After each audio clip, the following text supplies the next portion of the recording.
magacaygu waa Sadaam Caydiid Good waxaan idinla wadaagayaa maansada la magac baxday miyaan hooyaydin dhalin waa maansa dareen leh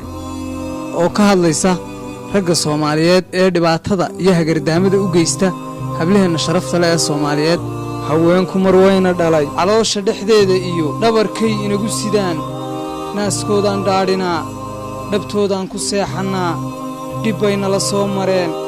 afkaynu ku dhaadaniyo iyagaa dhaqankayna baray mar kale waynoo dhaxeen dhibtaan ku ilaaweynaa dheeftoodan quudannaa dhallaankay inoo korshaan iyagaa ina dheeli tira mar kale wayna la dhasheen walaalaan ku dhaadaniyo dhuuxiyo waa feedhahoo nimaanay inani la dhalan filkii ma dhex joogayo wuxuunbaa weli ka dhiman ragow maa dhoohantiin miyaa dheelalowsantiin